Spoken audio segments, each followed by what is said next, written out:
ಬಚ್ಚಿ ಕೇಳಿದ್ರು ಕೊಡ್ತೇ ಇಲ್ವಾ ನೋಡು. ಇವನೇ ಹೋಗಿಲ್ಲ, ನಾನು ಬಚ್ಚಿ ಕೇಳಿಲ್ಲ ಕಣ್ಣು. ಹಾಯ್ ಹುಡುಗರ, ಎದ್ದವ್ರ ಆಶಿಕೆ ಹೋಗಿ ಆಟ ಆಡ್ಕೊಂಡ್ರು ಹೋಗ್ರಿ. ಇಲ್ಲ ಓದ್ಯಮದ ಏನೋ ಮಾಡಬೇಡ್ರಿ. ಇಲ್ಲಿ ಬಂದು ಕುಕಂಡು ಏನೋ ಇಬ್ರು ಕಿತ್ತಾಡ್ತಾರ ಕುಕಂಡು. ಹೊರಗೆ ಬಿಸ್ಲು, ಈ ಹುಡುಗರ ಆಡಕ್ಕಾಗಲ್ಲಮ್ಮ ತಾಯಿ. ಬಾಗುಂಡಜ್ಜ ಊಟ ಮಾಡು. ಅಮ್ಮನೆ ಇವಾಗ ತಿನ್ಕ ಬಂದೆ ಕಣೆ ಬರ್ಬೇಕಾರೆ. ಯಾಕೆ ಮಾಡಿದ್ದೆ? ತಿನ್ನಕ್ ಮಾಡ್ತೈತೆ ನಮ್ಮ ಅಜ್ಜಿ. ಮಾಡಿರೋ ಮುದ್ದೆ ಸಾರು ಅನ್ನ ಅಷ್ಟೇ ಮಾಡೋದು. ಒಂದಿನಕ್ಕೂ ಚಪಾತಿ ಮಾಡಲಿಲ್ಲ, ಒಂದು ರೊಟ್ಟಿ ಮಾಡಲಿಲ್ಲ, ಒಂದು ಬಾಸೆ ಒಯ್ಲಿಲ್ಲ. ಕೇಳಿದ್ರೆ ಯಾವಾಗಲ ಆ ನೋವು ಈ ನೋವು ಅಂತೈತಿ. ನಮಗೆ ತುಂಬ ಆಸೆ, ಏನು ಮಾಡೋದು ಮಾಡಿಕೊಡಲ್ಲ. ಏನೆಲ್ಲ ಮಾನ್ಕೆಟ್ಟದ್ದೆ ಅಂತಿದ್ದು ನಿನ್ನದೇನಂದೆ ನಾನು ಕಿರಣನ್ ಬೈಕಿದ್ದೀನಿ. ನೀನು ಮಾತಾಡಿದ್ದು ಗುಂಡಜ್ಜಿ ಕೇಳಿಸ್ಕೊಂತ ಹೇಳು. ಬಾಮಿಸ್ಕೊಂಡಿರಕ್ಕೆ ಏನು ತಗೊಂಚ ಗುಂಡಜ್ಜಿ. ನನ್ನ ಮಗಳಿಗೆ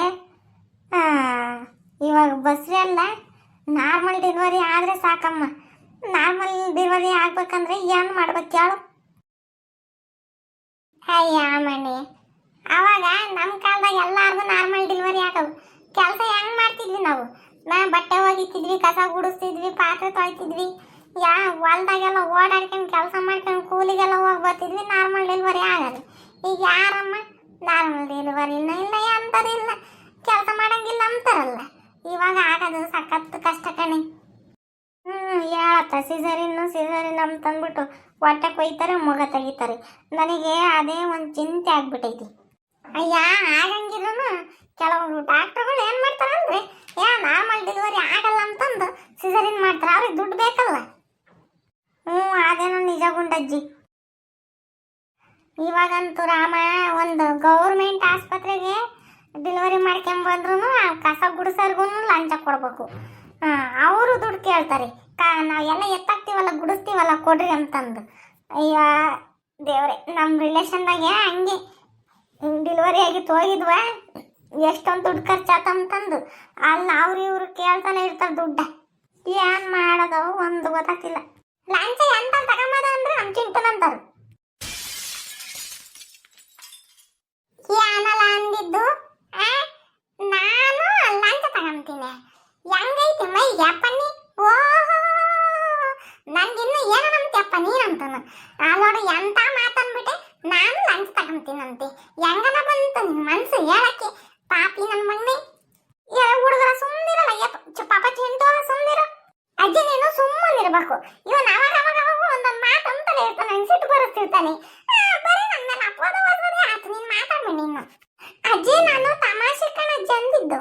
ಎಲ್ಲ ಪಾಪ ಅವ್ನು ಎಂತನಂತಂದು ಗೊತ್ತಿಲ್ವೇ?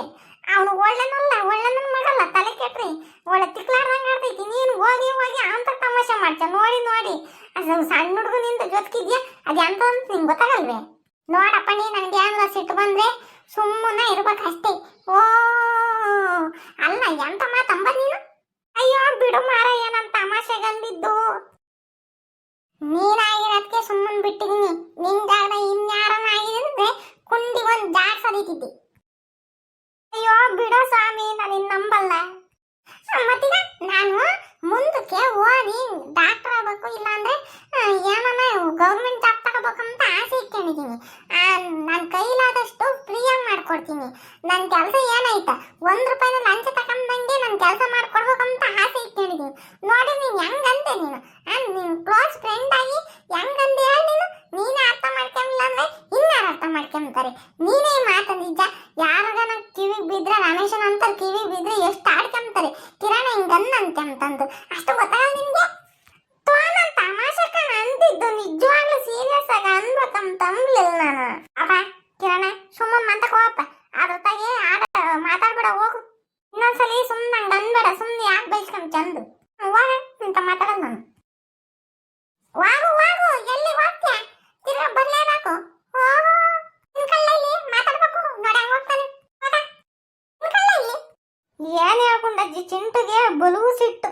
ಅಯ್ಯಯ್ಯ, ಅವ್ ಎರಡು ಏಟತ್ತು, ಜಗಳಾಡೋದು ಏಟತ್ತು, ಮಾತಾಡೋದು ಏಟತ್ತು. ಚಿಂಟುಗೂ ಸಿಟ್ಟು ಕಡಿಮೆ ಇಲ್ಲ, ಕಿರಣಂಗೂ ಕಡಿಮೆ ಇಲ್ಲ ಸಿಟ್ಟು. ಎರಡು